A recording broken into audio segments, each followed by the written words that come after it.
Hi, this is Billy Brown. I'm a nature writer with Grid Magazine as well as naturephilly.org, and we are going to talk about bioblitzing here at the Summer-Winter Garden in Powelton in West Philadelphia. And I'm here with Jenny Greenberg from the Neighborhood Garden Trust. Jenny, would you like to talk a little bit about what the Neighborhood Garden Trust is and how does a place like this end up being a community garden on an ongoing basis? Sure, thanks. The Neighborhood Gardens Trust is dedicated to keeping land in the hands of Philadelphians to grow food, flowers, and community. We're a nonprofit land trust, and our mission is to acquire and preserve community gardens and other shared open spaces across the city. And Summer-Winter Garden is one of hundreds of community gardens in Philadelphia that was started decades ago on formerly vacant and abandoned land and transformed into a really valuable community asset, a place where people can grow healthy food, enjoy time in nature, and cultivate urban biodiversity. Yes, and so we're here talking about doing a Bioblitz. If these videos have communicated anything, if you've been watching the Green Friday videos from Grid and phillynature.org, it's that there is nature. There's wildlife, there's plants and animals, fungi, slime molds, all around us wherever we are in the city. And wherever you are in the city can take part in studying, enjoying, connecting with that biodiversity. And one of the ways you can do it is taking part in the Bioblitz, even if it's in a place that isn't officially a park, right? This is a garden. This isn't some place that would show up necessarily as a wild space in Philadelphia, but it's still a great place to explore biodiversity and connect with nature. So there's a lot of ways you can do this on your own. You might, at your own pace, get some guidebooks, use some apps on your phone like eBird or iNaturalist to document the stuff that you see around you and learn about it and keep notes about what you see where. You can also do it as part of an organized event. And so this word I keep using, Bioblitz. A Bioblitz is an event where you try to document the biodiversity of a space in a given period of time. So there's a lot of stuff living around us. And in a Bioblitz, what you're trying to do is get it all documented, usually with a bunch of people who can help identify different things. So if you're doing a Bioblitz of some rainforest island remote in the Philippines or something like that, you might go in with PhDs in various biology disciplines who can help figure out everything that might be there and use really sophisticated sampling techniques. But you can also do this wherever you are, wherever you want to study the biodiversity. And so you can do that as an event that you organize in your own park or in your backyard or in a community garden. You can also do it as part of an organized, wider spread event like something like the City Nature Challenge. So the City Nature Challenge is an international, urban, competitive Bioblitz. It's a mouthful, but the idea of it is that for 4 days every spring, hundreds of cities around the world, including Philadelphia, compete to try to get as many people out there making as many observations of as many species as possible. And the Neighborhood Garden Trust has been taking part in that. They've done Bioblitzes or events as part of the City Nature Challenge at many of their gardens across the city. And so we're going to look around here and look under stuff and see what we can find and identify and document as part of the biodiversity of the space and of the city overall. A few quick tips that when you get into doing this, you want to expand your vision of what wildlife is, right? Remember that there's a lot of stuff on a smaller scale around us that's a lot of fun to dive into and important to pay attention to. You might think of some plants as weeds, plants that grow where you might not want them to grow, but we're gonna look for spontaneously growing plants. We're gonna look for bugs under rocks and logs. We're gonna pay attention to the birds that are flying around us. All these things are part of the whole sort of web of life that is enjoying this space along with the humans who garden here. So with that, let's dive in and see what we can find. Yeah. Sound good? Yeah. All right. All right, so this is a brown snake, which is a really common species of snake, harmless, maybe Philadelphia's most urban snake. They eat slugs, they eat snails, they eat worms, and they spend most of their time out of sight where people can't kill them, but really bluntly. Even like the robins and starlings you've been seeing around us would probably eat this little guy if they got their beaks on them. And they are a lot of fun to find. A lot of people don't expect there to be a lot of snakes living in an urban setting like this. We are surrounded by cityscape, right? But this is the kind of stuff you can find when you start looking. And so I will definitely record this to iNaturalist to add another data point about snakes in Philadelphia.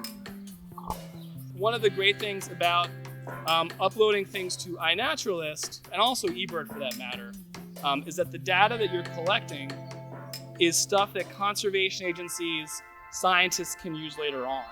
And so in Pennsylvania, we've got something called the Pennsylvania Amphibian and Reptile Survey. It's a state-funded, nonprofit-run citizen science project collecting data on biodiversity of amphibians and reptiles around Pennsylvania.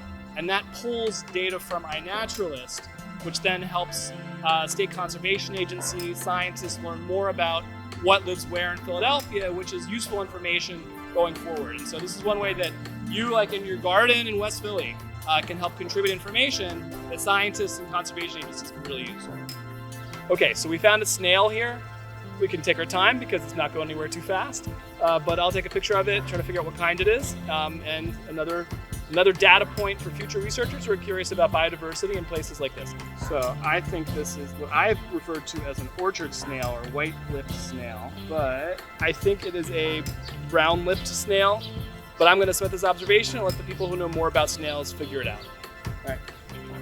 We can use iNaturalist to figure out what plants are in the garden as well. Here I'm going to take a photo with iNaturalist. The AI can identify it, and it's a paper mulberry from the Bucinadia genus. So you don't have to be an expert in a lot of these fields. I mean, even if you got a guidebook, it can still be hard to figure out just what kind of bird that is or what kind of centipede that is. These days, we're blessed with a lot of technology that can help you out. We have apps like eBird and especially things like iNaturalist, which has its own artificial intelligence that can start identifying pictures as soon as you upload them, and a community of users that can jump in and help you figure out what it is that you're looking at. So if you don't know what kind of plant that is, basically take as many pictures as you can from different angles, and then someone who really does know plants can take a look at the pictures after you put them up on iNaturalist and help you figure out what they are. Indeed, the whole community of users might be in there offering opinions about what it is that you found. Another little tip is that both eBird and iNaturalist, other tools like that, can let you define a particular place.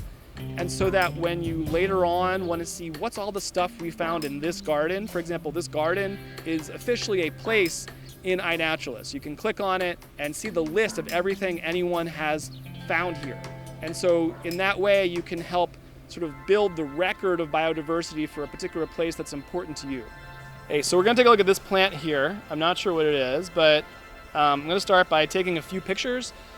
When you're not sure what something is, even when you're sure what something is, and you're uploading observations to it or something that you're going to share and use to help identify it later, take pictures from a few different angles. Sometimes it matters how the leaf of a plant attaches to the stem, or whether the stem is fuzzy or if it's smooth, how it looks at the base of the plant versus higher up on the plant. So all these, like, what might strike you or me sometimes as incredibly insignificant details end up being important in helping figuring out what kind of thing that is. And so I'll take a few pictures of this plant and see what it is.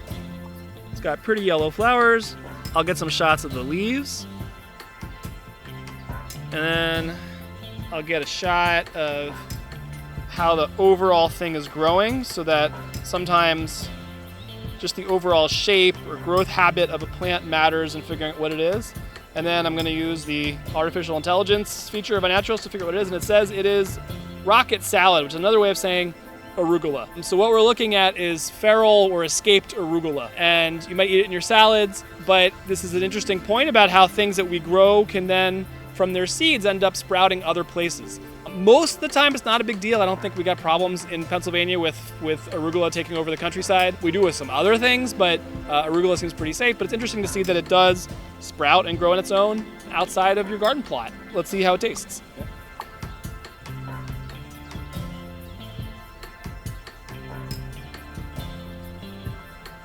It's arugula. Really spicy, but delicious.